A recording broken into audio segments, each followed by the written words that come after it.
Hi mga ka-friendships! Mayong adlaw sa tanan!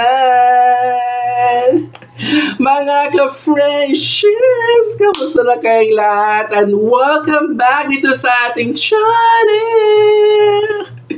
Mga ka-friends, kamusta na kayo lahat? Sana okay at masayang ating araw ngayon. Nako mga ka-friends, ang tagal na natin hindi nagkita-kits dito sa ating bahay. Bakit nga ba? Hindi ako nakapag-upload, nakapagbigay sa inyo ng update. Nako, isang month na, 1 month na mga friends, hindi tayo nagkitaan dito sa ating munting bahay. Mula nung 3rd week of March, yung last upload ko, hanggang April 15, tuloy-tuloy na yun. Hindi na ako nakapagbigay sa inyo ng panibagong update. Nako, kawawa naman. Naawa talaga ako maka-friends sa ating maka-friends dito naghihintay sa ating mga updates, mga videos, contents. Nako, pasensya talaga maka-friends. Alam niyo naman, ang buhay ng public school teacher, alam kong makaka-relate kayo kung nasa DepEd na kayo at sa mga nangangarap na mapuntang public or DepEd, alam kong kayang-kaya nyo rin yan. Kasi mga friends, mula nung last upload ko, 3rd week of March, parang yung nag-week ata ako nun, kasi bili ko yan sa Divisoria. Nabili kami ng susuotin namin sa graduation nun. And then, after mga friends, nabisa ng lola ninyo sa gawaan ng mga school forms, mga SFs, projects, and mga accomplishment reports. Ang daming mga programs na inaayos kasi ako yung overall chairman ng recognition, and then bawat grade level mayroon ding mga committees in charge din sa program sa graduation. At nako mga friends, left and right ang mga ginagawa ng mga public school teachers kapag weeks na lang natira graduation or year end na mga friendships, mga recognition program, ganon. So, ito na nga, naku mga friends, pagpasensyahan nyo na. At alam nyo ba kung bakit ako nakapag-upload ngayon? Kasi mga ka-friendships, after nung April 15, di ba, mayroon tayong 30-day vacation, uninterrupted, undisturbed vacation, di ba? Nakita ko sa analytics ko sa sa sweldo ko this month sa April. So, nakita ko hindi pa umaabot sa minimum ni Google AdSense, ni YouTube mga ka-friendships. Pasensya na. Kaya ako napilitan ngayon.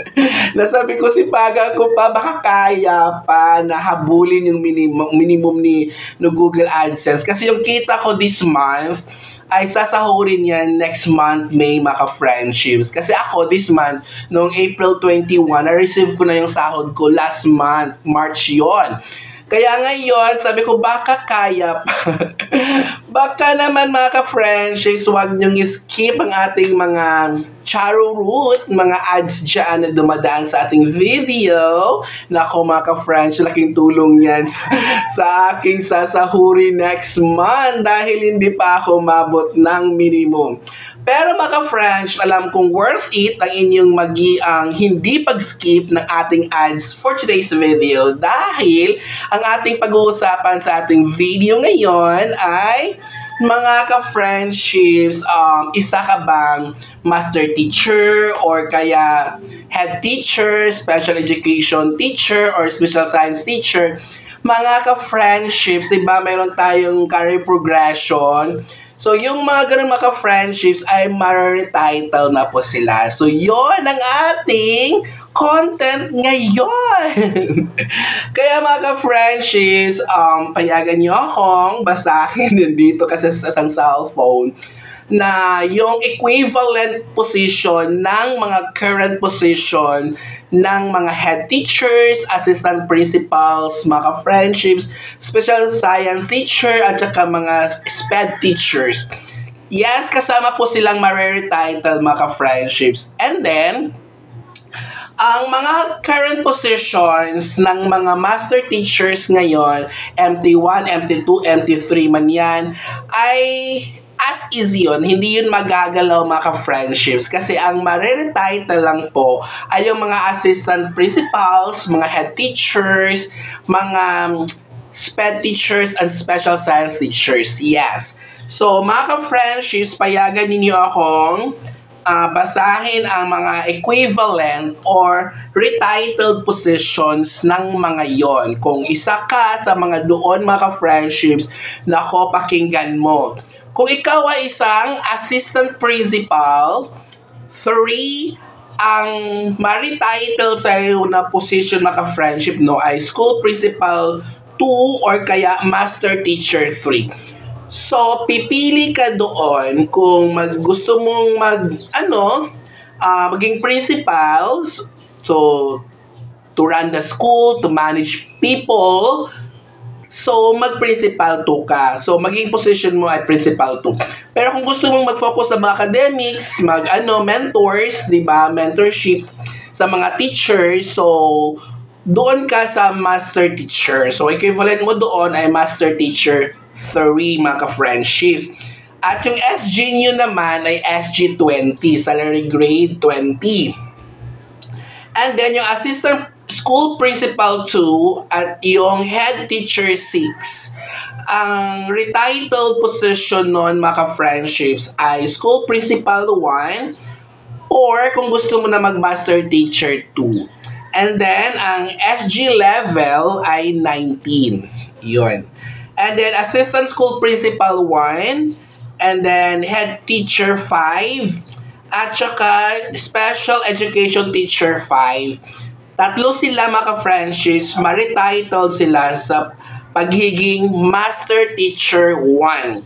Ang SG level ay 18. And then, head teacher 4, special education teacher 4, marititled sila into teacher 7.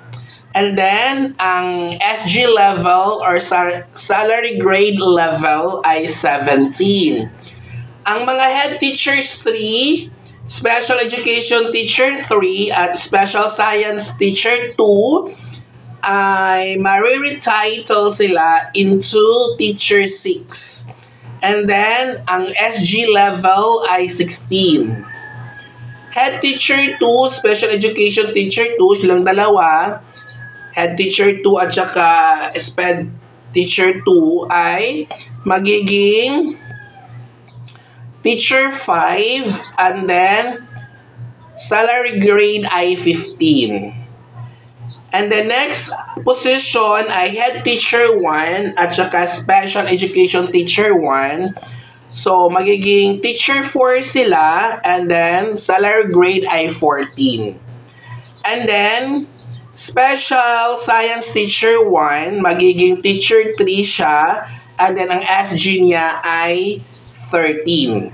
Alright? So, yun mga ka-friendships, ang mga positions ngayon, mga lumang positions yan, kapag ma-implement na talaga ang career progression, alam ko malapit na yan kasi bakit hindi pa ngayon? Kasi naka-review pa din siya sa civil service. Inaayos din siya para paglabas niyan, pagbaba yan lahat, naka-ready na din ang mga positions ng mga school principals natin, ng mga assistant school principals natin, mga head teachers natin, mga special education teachers, and special science teachers. So, ulitin ko po, yung mga science teacher, yung mga master teachers natin, kung ano man ang current positions nila, pagbaba nun, yun din ang positions sila. Hindi sila mababago. Katulad ng teacher 1, 2, 3, ganun pa din. Wala mababago yon. Katulad ko, approve lang ng ERF ko for T3. So, pagbaba ng career progression, T3 pa rin ako. Maliban akong promote ulit ako, mag-apply ako after 6 months. Kasi after 6 months of residency kasi pwede na ulit mag-apply for promotion for MT. Sana mga ka-friendships, no, pagbaba nun, bago mababa ng career progression, nakapag-promote na ako ng MT kasi ang bilis pag T3 ka, pwede ka agad ng MT or kaya head teacher, ganon. So, sana bago bababa ang career progression, master teacher 1 na ako. Ganon. Pero kaya lang gusto ko din mag-take ng NQuest, mga ka-friendships. Yes, nakaplano na. Sana maawa si Lord, di ba, mga ka-friends? Gabayan tayo ni Jesus Christ ng ating mga plano sa buhay. Yon. At kayo din, mga ka-friends, kung mga applicant pa kayo, so, pray lang, tiwala lang sa sarili at samahan ng dasal na ating mahal na poong may kapal, Jesus Christ, upang mas malakas ang ating laban sa aplikasyon. Okay? So, thank you ulit mga friendships sa patuloy niyong pagsubaybay, panonood sa ating mga videos, sa mga hindi pag-skip ng ads, sa pagmamahal sa akin, at patuloy na pag-support at pag-share, panonood sa ating mga videos. Thank you and see you sa the next video! Bye! Na-miss ko kayong lahat at huwag kakalimutan, gigugma ko kamutanan!